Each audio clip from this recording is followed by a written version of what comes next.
श्री गणेशाय नमः।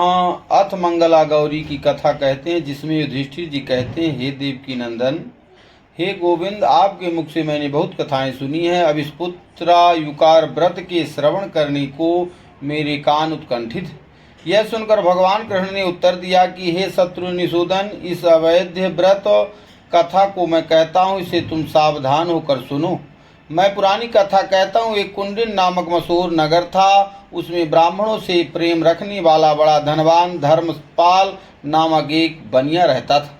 वह वणिक सपत्नीक अपुत्र भी था। वह सदा हृदय से बड़ा व्याकुल रहता रहा करता था, मेरे पुत्र नहीं। एक दिन इसके घर में भस्म से लिप्त जिसका शरीर रुद्राक्ष की मालाओं को धारण किए था, माथे पर जटा धारण किए भिक्षा मांगता प्रिय दर्शन वाला आता था, परंतु वह कभी इसका नहीं लेता था। इस बात को देखकर स्त्री ने पति से कहा, हे स्वामिन, यह जटा वाले बाबा जी हमारे घर में भिक्षा मांगने के लिए नित्य आते हैं, परंतु हमारे अन्न को स्वीकार नहीं करते। इस बात को देखकर मुझे अधिक दुख होता है। पत्नी की यह कथा सुनकर धर्मपाल ने कहा, हे प्रिय, तुम किसी दिन स्वर्ण के आभूषणों को पहनकर अपने आंगन में खड़ी होना। फिर जब वह भिक्षुक आवे तब उस भिक्षुक की गोद में, हे प्रिय, ये अनाज अनघे स्वर्ण तथा रत्नों की भिक्षा देना। तथा धर्मपाल की स्त्री ने वही किया। लेकिन उस जटा वाले भिक्षुक ब्राह्मण ने उसे शाप दिया कि तेरे अपात संतान नहीं होगी। भिक्षुक के इस कथन को सुनकर वह बड़ी दुखित होकर कहने लगी, हे स्वामिन, जो अब आपने मुझको शाप दिया है, इस शाप से मुझे उद्धार करें। इतना कहकर उस दीन भाषिन ने उस भिक्षुक को प्रणाम किया। तब जटिल हो बोला कि हे पुत्री, मेरे कहने से तू अपने पति से कहना, आप नील रंग के घोड़े पर बैठकर नील रंग वाले वस्त्रों को पहनकर बन जाएं और जिस जगह आपका घोड़ा गिर पड़े उसी जगह को खोदना। उस समय रम्य पक्षियों से युक्त मृग समूहों से और वृक्षों से आकुल सवर्ण से रचा रत्न मणिमाक्य आज से विभूषित है, अनेक पुष्पों से युक्त देने लायक एवं देवालय देखना। उस मंदिर में भक्त वत्सल पार्वती का दर्शन करना, उनकी मन से आराधना करना, तब वह पार्वती ही तेरा उद्धार करेंगी। भिक्षुक के इस वचन को सुनकर दीन भाषिन के चरणों में झुककर प्रणाम करने लगे। उसी समय वह जटा वाला देखते ही देखते अंतर ध्यान हो गया। तदनंतर उसने अपने पति से कहा कि आप वहां जाएं। इतना कर पति के सामने जटिल का कहा सब वचन सुनाया। उसके कथन को सुनकर नील वस्त्र पहनकर नीले घोड़े पर सवार हो उसका पति वन को चला गया। रास्ते में जाते जाते अनेक वृक्षों को देखकर भयभीत हुआ और मृग को, सिंह को, दंत सूकों को राह में देखकर भयभीत हुआ। फिर आते जाते एक अति सुशोभित तालाब दिखाई पड़ा, जिसमें रक्त नील उत्पात आदि के कमल खिल रहे थे, चकवा चकवी के जोड़ों से विराजित था। तालाब में उसने स्नान किया, तर्पण आदि भी किया। फिर उसे घोड़े पर सवार होकर गहन वन में आगे गया। तब घोड़े को गिरता देख उसी समय घोड़े पर से उतरकर उसी जगह धरती को खोदा तो धरती के भीतर एक बड़ा भारी मंदिर देखा। तब उसने जटाधारी से कहा अनुसार रत्नों से मुक्तपाल और मणिक से पूजा की। अनेक पकवान युक्त 6 रसों सहित अनेक साग, दूध, दही, घी, खाण सहित नैवेद्य और सुवर्ण सोने से युक्त वस्त्र, चंदन, अक्षत, पुष्प, धूप, दीप से करोड़धन, तिल, मैलय, चंदन, फल, तांबूल, दक्षिणा से पूजा की। धर्मपाल सेठ ने श्रद्धा से पूजन किया। फिर साकार रूप से ध्यान पूर्वक मंत्रों का जप किया। तब इसको भक्त जानकर देवी ने आकर कहा, तुमने किसी निमित्त पूजा मेरी की, जिसने यह पूजा की है उसी मैं अद्भुत वर देती हूँ। यह सुनकर धर्मपाल देवी के आगे हाथ जोड़कर खड़ा हुआ। तब देवी ने कहा, हे धर्मपाल, तुमने मेरी अच्छी तरह पूजा संपन्न की है। इसमें हे भक्त मुझसे वर मांग लो, मैं तुम्हें बहुत से धन दूंगी, तुम मांग लो। तब धर्मपाल बोला, आपके अनुग्रह से मेरे पास बहुत धन संपत्ति है। आपसे केवल पितरों का उद्धार करने को पुत्र चाहता हूँ। मेरे घर में एक भिक्षुक भिक्षा मांगने को रोज आता है, वही मेरा अन्न ग्रहण नहीं करता। इससे हमें और हमारी पत्नी को बहुत दुख होता है। मैं आपसे सिर्फ एक ही भिक्षा मांगने के लिए आया हूँ। हमें कोई संतान नहीं है, हमें एक पुत्र दीजिए। इस प्रकार से इसके दीन वचनों को सुनकर देवी ने कहा, हे धर्मपाल, तुम्हारे भाग में सुख देने वाले संतान नहीं है, तो भी यह तुम विधवा कन्या चाहते हो या अल्पाय पुत्र चाहते हो या अंधे दीर्घाय पुत्र को चाहते हो तो मांग लो। यह सुनकर धर्मपाल ने कहा, मुझे तो आप केवल अल्पाय पुत्र दें, मैं इतने में ही कृतकृत हो जाऊंगा, इसी से मैं नरक में गए अपने पितरों का उद्धार करूंगा। तब देवी ने कहा, मेरी बगल में खड़े हाथी की सूंड को पकड़कर ऊपर चढ़ जाओ, उसके समीप में स्थित जो आम का वृक्ष है उसके फल को लेकर अपनी पत्नी को दे देना, तब तुम्हारे निसंदेह पुत्र होगा। दिव्य के इस वचन को सुनकर देवी के बगल में आकर हाथी की नाभि पर चढ़कर मुख से फलों को ग्रहण किया, फिर उतरकर एक फल और देखा। इसी तरह इसने बारंबार किया, तब भी इसने एक ही फल देखा।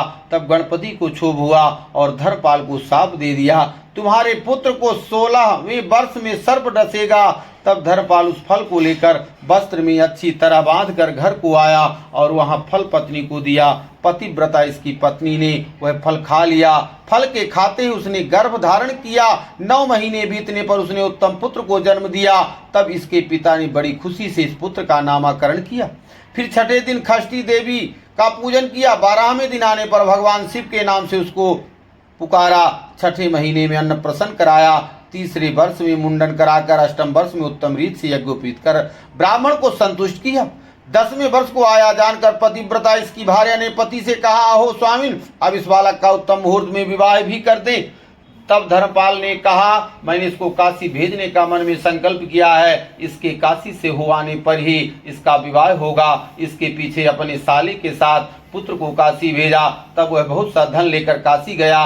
रास्ते में सार्धम कर्मा करता प्रतिष्ठान नामक नगर को गया। तब इसने क्रीड़ा करती कन्याओं को मनोरम देश में देखा। उनके बीच एक बड़ा और गौर अंग वाली सुशीला नाम वाली कोई कन्या थी। वह अपनी सखियों के साथ अत्यंत कलह झगड़ा करती थी। तब सुशीला की सखियों ने कहा, हे अभागे, ऐसा उन्होंने बारंबार कहा। तब सुशीला बोली, हे सखी सुहानने, तुमने मुझको व्यर्थ गाली दी है। यह गाली व्यर्थ है, क्योंकि मेरी मनावती माँ तो प्यारी संबंध वाली स्त्री है, जो भी जन्म पर्यंत सदा सौभाग्य वाली है। फिर मैं तो साक्षात उनकी बेटी हूँ। फिर ये तुम्हारी गाली देना सर्वथा व्यर्थ है। मुझको रंडापन नहीं हो सकता है कि हे भागिनी, उस व्रतराज के प्रभाव को मैं तुमसे कहती हूँ, जितनी दूर तक इस मंगला गौरी के धूप का धुआं पहुंचता है वहां तक कभी कोई उपद्रव नहीं होता। इस कहने को सुनकर उनके विस्मय से नेत्र खुल गए। उसका मामा बालक के लिए व्रत करने को विचारने लगा। तब इसने यह विचार किया कि जो इसके हाथ में मंगला गौरी के सिर अक्षत चढ़ जाए, तब यह 100 वर्ष जीने वाला हो जाएगा। इस बात को पुनः पुनः विचार करके सुशीला को ही देखता विस्मय से उत्सुकता लोचन हुआ। जब सुशीला अपने घर को गई, तब उसके पीछे से ये दोनों भी गए। जब गौरांगी अपने घर में प्रवेश हुई, तब ये दोनों पास ही अन्य स्थान में एक तालाब के पास रहने लगे। तदनंतर विवाह काल के आने पर सुशीला के पिता हरि ने विवाह करने का उद्योग किया। तब हर नामक वर से सुशीला का विवाह करना विचारा, पर हर के माता पिता ने हर को असमर्थ देखकर हाथ जोड़कर विनय युक्त होकर शिव जी से प्रार्थना की, हमारे पुत्र का सुशीला के साथ विवाह होना निश्चित है, परंतु ये हर अभी विवाह करने में असमर्थ दिखाई देता है। विवाह काल में हम श्रीमान से शिव को मांगते हैं, विवाह हो जाने पर तुम्हारे शिव को हम तुझे दे देंगे। तब सामने बैठे स्वर में मामा ने कहा, विवाह के समय तुम अवश्य शिव को ले जाओ। तदनंतर विवाह काल का लगन आने पर शिव के विवाह किया। विवाह होने के पीछे इस प्रियंवदा सुशीला के साथ किसी जगह शिव ने शयन किया। तब स्वप्न में मंगला गौरी ने माता का दिव्य रूप बनाकर सुशीला से हित का वचन कहा कि हे गौरांगी, तेरे पति को डसने के लिए बड़ा कालिया नाग आ रहा है, तो उठकर उसके आने के पहले जल्दी से सामने दूध रख दे और एक घट की भी शीघ्र स्थापना करना। जब वह सर्प घड़े में चला जाएगा, तब तू अपने अंग से चोली निकालकर घट के मुख को बांध देना। फिर प्रातः काल के समय उठकर उस घट को माता को बयान बना कर देना। इस तरह गौरी के कहे वचन को सुनकर सुशीला उसी समय उठी। तब उसने बड़ा भयंकर काले सर्प को फनफनाते देखा। तब जैसी गौरी ने स्वप्न में कहा था वैसा ही किया। फिर शयन करने को चाहा, पर समीप में वर्तमान उसके पति ने उठकर कहा, मुझको बड़ी भूख लगी है, अतः कुछ लड्डू आज मुझको जल्दी को खाने को दो। यह सुनकर सुशीला एक दोने में भरकर लड्डू आदि खाने को दिया। तब शिव ने खार उस सुवर्ण पात्र में अंगूठी धर कर उस पात्र को किसी गुप्त स्थान में रख दिया। फिर सब बात को जानने वाली भूमि में शयन किया। फिर प्रभात होने पर शिव अपने घर को चला आया। सुशीला ने भी उठकर स्नान कर शुद्ध होकर माता को बयान दिया। तब इसकी माता ने उस घोड़े के मुख को खोलकर देखा तो बड़ा उत्तम एक मोती का हार देखा। माता ने बड़ी प्रसन्नता से अपनी प्रिय कन्या को प्रसन्नता पूर्वक यह हार दिया। जब क्रीड़ा काल में आने पर हार मंडप में आया, तब सुशीला की माता ने क्रीड़ा करने को सुशीला से कहा। तब सुशीला ने कहा, हे माता, जिसने मेरा पाणी ग्रहण किया है उसका दिया हुआ यह हार नहीं है, इससे इसके साथ मेरी क्रीड़ा करने की इच्छा नहीं। इस बात को सुनकर सुशीला के माता पिता चिंता में मग्न हो गए और कन्या के पति के निश्चय करने को अन्न दान आदि उपाय को उसी दिन से नित्य करने लगे। विधान यह था कि जिस ब्राह्मण को ये अन्न देते थे उसके पांवों की उसी अंगूठी को पहनकर सुशीला जब धोती थी, तब माता झाड़ी से जल डालती और हरि का पुत्र चंदन लगाता था। हरि पान देता था जिसे सब खाते थे। इसी रीत से भिक्षुक लोगों को सुख देने वाले दान में प्रवृत्त हो उधर वे दोनों काशी को रवाना हुए। सुख देने वाली काशी में पहुंचे। तब इन दोनों ने गंगा जी में निर्मल जल में बड़े आनंद से स्नान किया।